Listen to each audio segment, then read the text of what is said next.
इस क्वेश्चन से रिलेटेड आपको पूरा कंसेप्ट क्लियर हो जाएगा अगर आप इस वीडियो को कंप्लीटली ध्यान से देखते हैं तो।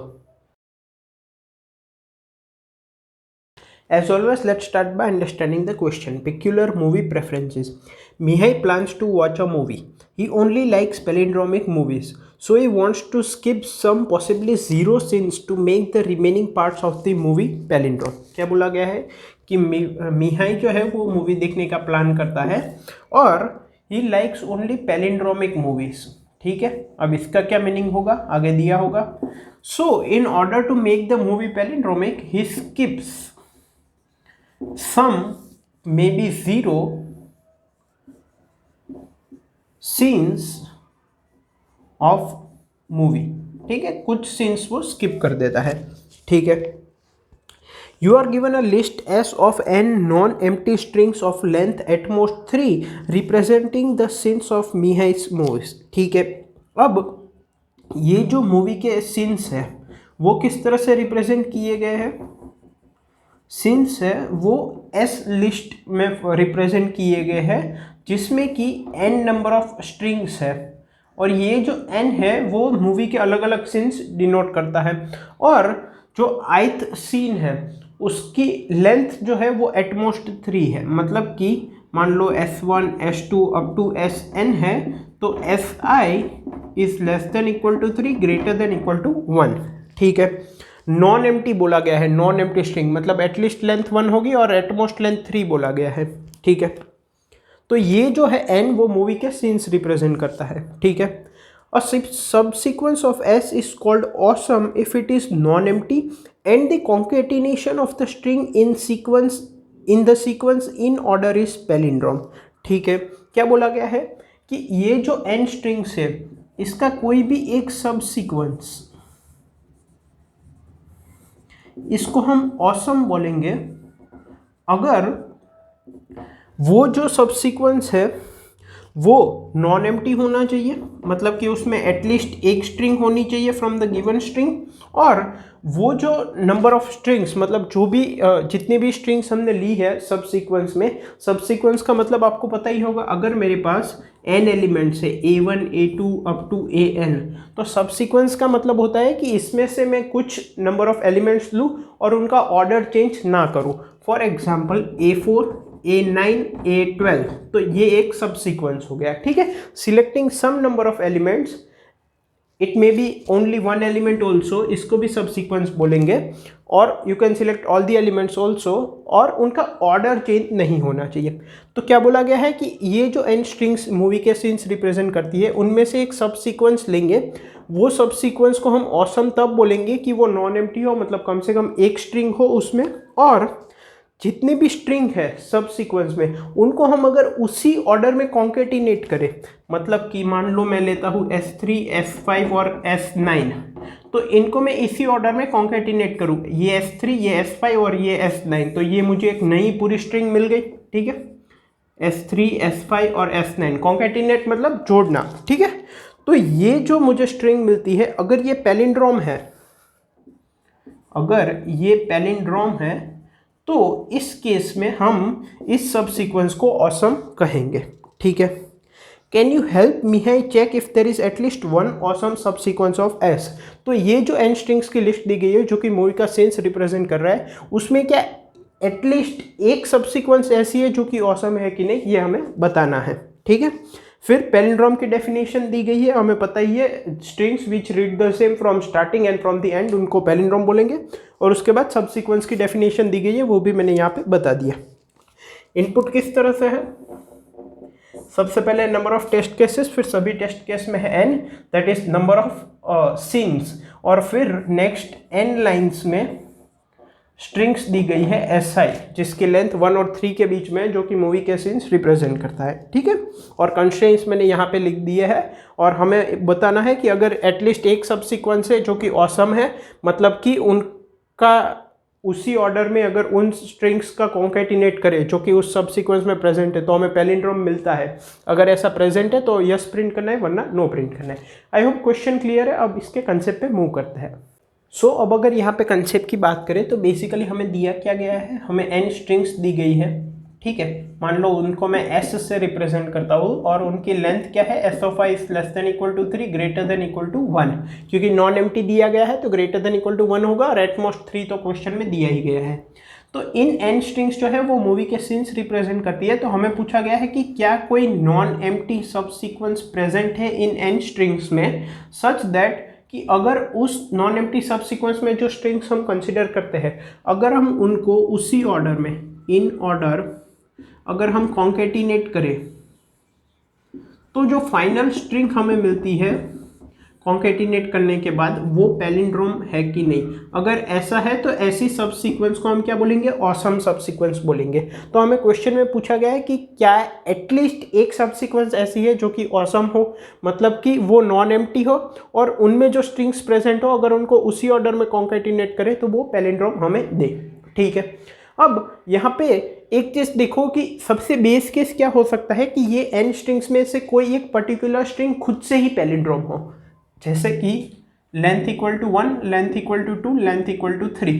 लेंथ इक्वल टू 1 में क्या हो सकता है, a b c x कोई भी। तो n स्ट्रिंग्स में से अगर कोई भी स्ट्रिंग लेंथ 1 की है इसका मतलब हम उस सिंगल स्ट्रिंग को ले सकते हैं अपनी सब सीक्वेंस में, तो वो सब सीक्वेंस नॉन एम्प्टी भी हो गई और अगर सिंगल कैरेक्टर की स्ट्रिंग है तो वो पैलिंड्रोम ही होगी बाय इटसेल्फ। तो हमारा आंसर यस हो जाएगा। फिर लेंथ इक्वल टू 2 में क्या हो सकता है, A A Z Z B B. ठीक है, लेंथ इक्वल टू 3 में A D C D etcetera. ठीक है, तो सबसे बेस केस तो ये हो सकता है कि स्ट्रिंग्स कोई भी एक particular string out of n string खुद से ही पैलिंड्रोम हो। ठीक है, तो उस केस में हम यस प्रिंट कर देंगे क्योंकि हम नॉन एम्प्टी सब सीक्वेंस में उस एक स्ट्रिंग को कंसिडर कर सकते हैं। अगर वो नहीं है तो क्या होगा, अब एक तरीका तो ये है कि जितनी भी सब सीक्वेंस है जितनी भी उन सब को हम डिराइव करें, उन सब को कॉन्केटिनेट करें और सबका चेक करें कि क्या वो पैलिंड्रोम हो रहा है कि नहीं। बट ये एक्सपोनेंशियल टाइम ले लेगा बिकॉज 2 की पावर n पॉसिबिलिटीज हो जाएगी। ठीक है, और बेटर 2 से 2 की पावर n माइनस 1। तो अब ये एक्सपोनेंशियल टाइम लिमिट हो जाएगा। अब n की वैल्यू 10 की पावर 5 तक दी गई है, मतलब n स्क्वायर भी नहीं चलेगा, या तो O ऑफ n में करना पड़ेगा या O of n log n में करना पड़ेगा। ठीक है, अब यहाँ पे एक और कंडीशन दी गई है कि length less than equal to 3 होगी। तो अगर हमारा बेस केस सेटिस्फाई नहीं कर रहा, इसका मतलब हमारी जितनी भी स्ट्रिंग्स है उसमें एक लेंथ की स्ट्रिंग कोई भी नहीं है, क्योंकि अगर एक लेंथ की स्ट्रिंग होगी तो हमारा आंसर ऑलरेडी यस हो जाएगा। ठीक है, तो एक लेंथ की कोई स्ट्रिंग नहीं है ये हम अज्यूम करके अब चलते हैं आगे। तो लेंथ 2 होगी या 3 होगी। तो अब देखो, अब मान लो मेरे 4 ए सब सीक्वेंस है जिसमें मैं 4 स्ट्रिंग्स लेता हूँ। इसकी लेंथ है 2, इसकी लेंथ है 2, इसकी लेंथ है 2, इसकी लेंथ है 2। यह है S1, यह है S2, यह है S3, यह है S4। ये A1 A2, यह है A3 A4, यह है A5 A6।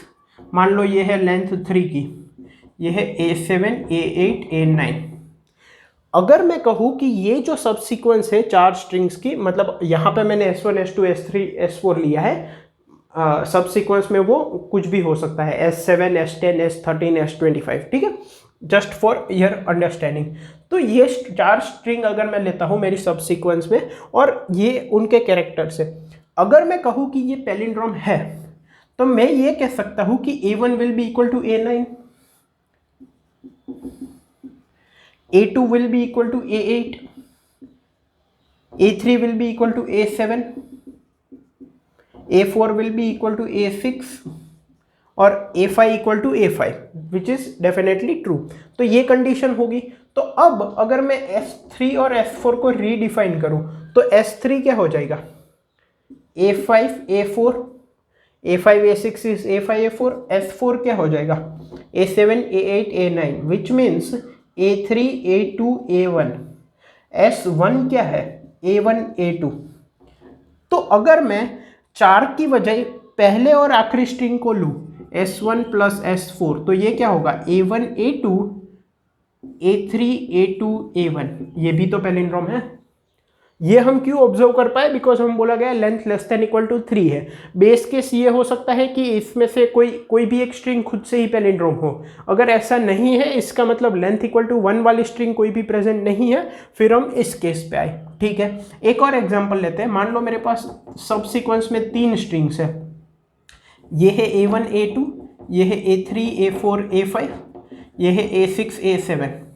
अगर मैं कहता हूँ कि ये पैलिंड्रोम है, इसका मतलब A1 equal to A7, A2 equal to A6 and A3 equals to A5। ठीक है, तो S1 प्लस S3 क्या हो जाएगा, A1 A2 और A6 A7 क्या है, A2 A1। तो ये भी तो पैलिंड्रोम है। हम ये क्यों देख रहे हैं, because it's not possible to generate all the subsequences. ठीक है, हमने बेस केस देख लिया, अगर ये प्रेजेंट नहीं है, मतलब कि कोई string by individually by itself palindrome नहीं है, तो बाकी हमें 5 लेंथ की सब सीक्वेंस, 7 लेंथ की सब सीक्वेंस, 10 लेंथ की सब सीक्वेंस सभी चेक करने की जरूरत नहीं है। अगर कोई एक सब सीक्वेंस है जिसमें मोर देन 2 स्ट्रिंग्स है और अगर वो पैलिंड्रोम है, इसका मतलब first and last string of that subsequence can also form palindrome. मतलब कि अगर मान लो क्या क्या पॉसिबिलिटी हो सकती है, मान लो बहुत सारी स्ट्रिंग्स है एक सब सीक्वेंस में और ये पैलिंड्रोम है, तो इसकी लेंथ 2 होगी, इसकी 3 होगी, इसकी 3 होगी, इसकी 2 होगी, इसकी 2 होगी, इसकी 2 होगी, इसकी 3 होगी, इसकी 3 होगी।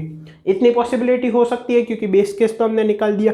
अगर ये पूरा पैलिंड्रोम है तो ये 2 एलिमेंट इसके 2 एलिमेंट से मैच करेंगे, it would be same as this condition. तो अगर इन दोनों को हम कॉन्केटिनेट कर देंगे तो भी हमें पैलिंड्रोम मिलेगा, हमें सबको मिलाने की ज़रूरत नहीं है। यहाँ पे सिमिलरली यही केस हो जाएगा, बस फ्लिप हो जाएगा, पहले में 3 एलिमेंट है, आखिरी में 2 एलिमेंट है, ये केस।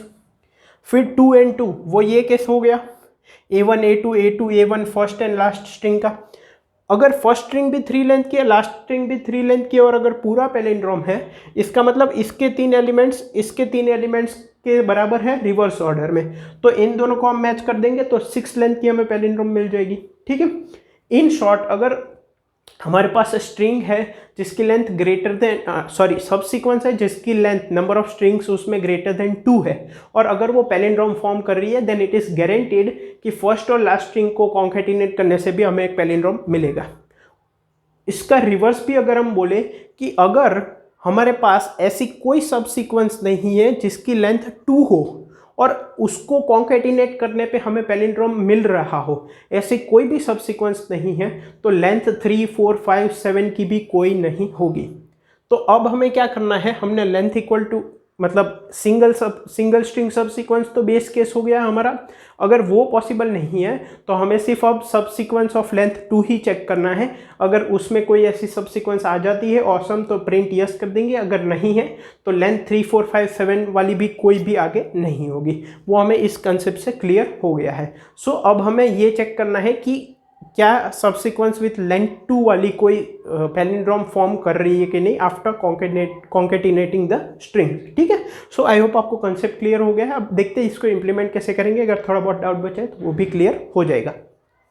सो अब अगर इम्प्लीमेंटेशन की बात करें, सो बेसिकली हमने ये कंसेप्ट पे बॉयल डाउन हुए थे कि हमें ऐसे सब सीक्वेंस को चेक करना है जिसकी लेंथ 1 हो या एट मैक्स 2 हो और उनको कॉन्केटिनेट करके चेक करना है कि क्या वो पैलिंड्रोम फॉर्म कर रहा है कि नहीं। If yes then will print yes, we have an awesome subsequence, अगर नहीं देन विल प्रिंट नो। ठीक है, तो अब यहाँ पे अगर हमें 2 लेंथ की सब सीक्वेंस चाहिए तो बेसिक आइडिया तो ये है कि 2 फोर लूप लगा के हम चेक कर सकते हैं। बट यहाँ पे n नंबर ऑफ स्ट्रिंग्स की वैल्यू 10 की पावर 5 तक जा रही है, मतलब कि n² नहीं लगा सकते, वो टाइम लिमिट एक्सीड दे देगा, तो हमें कुछ अलग सोचना पड़ेगा। अब एक चीज़ आप समझो, अगर मान लो ये मेरी n स्ट्रिंग्स हैं, ठीक है, और अगर मैं अभी इस स्ट्रिंग पे ऑपरेट कर रहा हूँ तो हमें 2 चीज़ें चेक करनी है, एक तो लेंथ 1 की सब सीक्वेंस, एक लेंथ 2 की सब सीक्वेंस। तो लेंथ 1 की सब सीक्वेंस तो क्या करेंगे हम, जैसे जैसे आगे मूव करेंगे वैसे हम सभी स्ट्रिंग्स को चेक करते जाएंगे कि क्या वो खुद से पैलिंड्रोम है कि नहीं। सेकेंड, लेंथ 2 की सब सीक्वेंस हम एफिशिएंटली कैसे कैलकुलेट कर सकते हैं। देखो मान लो इसकी लेंथ है 3, ठीक है, A1 A2 A3 ये इसकी स्ट्रिंग है। तो अगर हम इससे पहले जितनी भी लेंथ 2 और 3 की स्ट्रिंग्स आ गई है उसकी कुछ प्रॉपर्टीज स्टोर कर दे तो हमारा काम हो जाएगा। लेंथ 1 की स्ट्रिंग की प्रॉपर्टी स्टोर करने की ज़रूरत नहीं है, क्योंकि अगर कोई पर्टिकुलर लेंथ 1 की स्ट्रिंग आई तो वो खुद से पैलिंड्रोम होगी, तो हम फ्लैग वेरिएबल को मार्क करके ब्रेक कर देंगे फॉर लूप से। ठीक है, तो अगर इसकी लेंथ 3 है तो क्या क्या पॉसिबिलिटीज हो सकती है कि यहाँ पे कोई स्ट्रिंग है वो या तो लेंथ इक्वल टू 2 की हो सकती है जो कि इसके साथ कॉन्केटिनेट करके पैलिंड्रोम फॉर्म करे, या तो लेंथ इक्वल टू 3 की हो सकती है।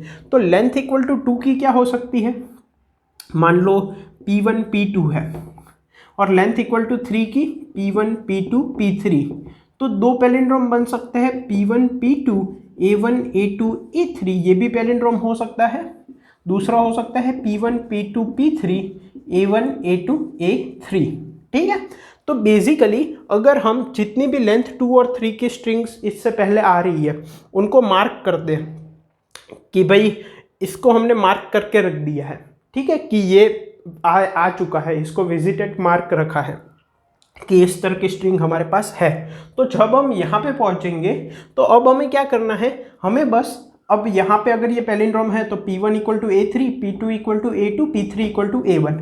तो जब हम यहाँ पे पहुँचेंगे तो अगर हमें चेक करना है कि लेंथ इक्वल टू 3 की कोई ऐसी स्ट्रिंग है कि नहीं जिसको इसके साथ कॉन्केटिनेट करके हमें पैलिंड्रोम मिल सकता है कि नहीं, तो हम सिंपली क्या करेंगे, इसको पहले रिवर्स कर देंगे और हम चेक कर लेंगे कि क्या ये पहले विजिट हो चुका है कि नहीं। A3 A2 A1 का मतलब क्या है, A3 is equal to P1 अगर पैलिंड्रोम है तो, A2 equals to P2, A1 equals to P3। तो बेसिकली हम ये चेक कर रहे हैं कि P1 P2 P3 करके कोई पहले आई है कि नहीं। ठीक है, एक ये चेक कर सकते हैं। दूसरा क्या हो सकता है कि ये पैलिंड्रोम हो सकता है। तो हम 2 लेंथ की स्ट्रिंग्स को भी मार्क कर देंगे विजिटेड की इस तरह की कोई स्ट्रिंग आई है। तो उस केस में हमें क्या करना पड़ेगा कि हमारी जो स्ट्रिंग है A1 A2 A3, इसके आखिरी 2 कैरेक्टर्स को लेना होगा, उसको रिवर्स करना पड़ेगा A3 A2, और हम चेक करेंगे कि ये पहले आ चुका है कि नहीं। क्योंकि अगर ये पैलिंड्रोम है तो P1 इक्वल्स टू A3 होगा, P2 इक्वल्स टू A2 होगा।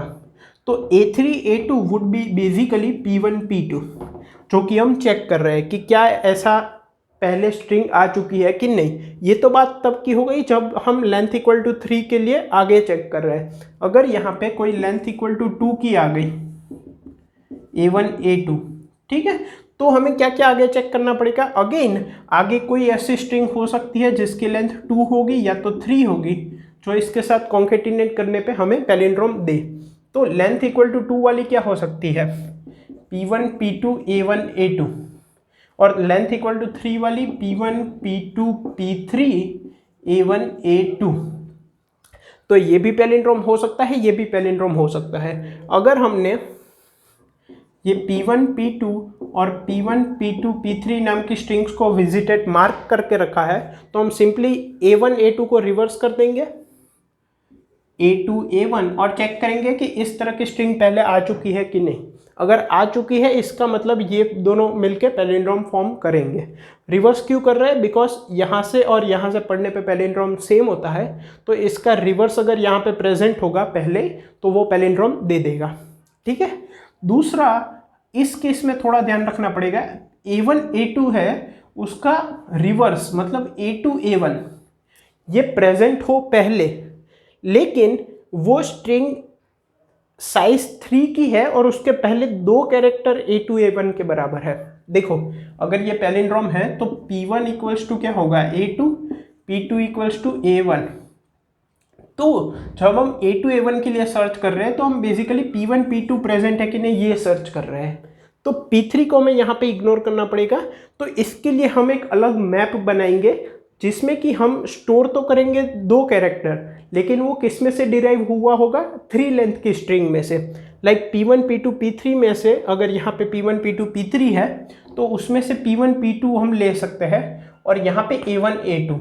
तो ये पूरा पैलिंड्रोम है कि नहीं ये कैसे पता चलेगा, अगर A2 A1 पहले आ चुका है तो, अगर लेंथ 2 से आया है देन ग्रेट, अगर लेंथ 3 से आया है कि नहीं ये भी चेक करना पड़ेगा, बट सिर्फ पहले 2 कैरेक्टर, बिकॉज ये P3 कुछ भी हो उससे फर्क नहीं पड़ता। ठीक है, सो आई होप ये कैसे हम इंप्लीमेंट करेंगे ये पता चल गया। ये हम स्टोर कैसे करेंगे, अनऑर्डर्ड मैप की मदद से। सिंपली हम जैसे जैसे फॉर लूप में आगे बढ़ेंगे वैसे वैसे इनको मार्क करते जाएंगे ट्रू। तो अभी वो भी देख लेते हैं सूडो कोड।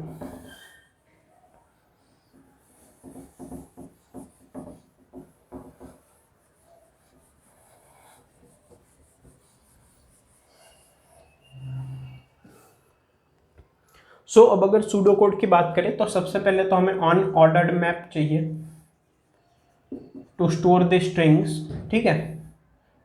अनऑर्डर्ड मैप, इसमें क्या होगा, स्ट्रिंग और बुलियन, क्योंकि हम स्ट्रिंग्स को मार्क करते जाएंगे कि विजिटेड है कि नहीं। इसमें हम 3 वेरिएबल ले रहे हैं, 3 मैप्स ले रहे हैं। एक तो 2 करके जिसमें कि हम लेंथ 2 की स्ट्रिंग स्टोर करेंगे, एक 3 करके जिसमें हम लेंथ 3 की स्ट्रिंग स्टोर करेंगे, और एक 3-2 करके जिसमें कि हम लेंथ 3 की स्ट्रिंग ही स्टोर करेंगे, बट सिर्फ उसके पहले 2 character. For example P1 P2 P3 है, तो 3-2 में हम क्या स्टोर करेंगे, P1 P2, ताकि अगर आगे कोई 2 लेंथ की स्ट्रिंग मिले जो कि P2 P1 हो तो ये पैलिंड्रोम फॉर्म कर रहा है। बट इसको हम 2 में स्टोर नहीं कर सकते, ठीक है, क्योंकि फिर वो आगे प्रॉब्लम कर सकता है। अब ये हो गया। अब हमें क्या करना है, एक फ्लैग वेरिएबल लेंगे जिसको इनिशियली 0 कर देंगे, और अगर कभी भी हमारी कंडीशन ट्रू हो गई ऑसम सबसीक्वेंस की तो उसको 1 कर देंगे। So for i equal to 0, i is less than n, i plus plus, ठीक है। फॉर लूप लगाएंगे। फॉर लूप में क्या करेंगे, पहले तो if s of i dot size, string की साइज है वो अगर 1 के बराबर है तो सिंपली फ्लैग वेरिएबल को 1 करो और ब्रेक कर दो, बिकॉज वो इंडिविजुअली पैलिंड्रोम है तो हमें नॉन एम्प्टी सबसीक्वेंस मिल गई। अगर नहीं है, else if s of i dot size अगर ये 2 के बराबर है, तो एक केस तो क्या हो सकता है कि वो खुद से ही पैलिंड्रोम हो। तो if s of i 0 equals to s of i 1, तो इस केस में हम क्या करेंगे, वापस फ्लैग वेरिएबल को 1 कर देंगे और ब्रेक कर देंगे लूप में से। अगर ये नहीं है तो अब हमें क्या चेक करना पड़ेगा कि क्या 2 लेंथ की स्ट्रिंग इससे पहले आई थी जो कि इसके रिवर्स ऑर्डर की हो। तो मान लो मैं b को ले लेता हूँ s ऑफ i 1 और प्लस s ऑफ i 0, ठीक है। तो अब मुझे चेक करना है कि क्या 2 लेंथ की स्ट्रिंग इस तरह से आई थी कि नहीं।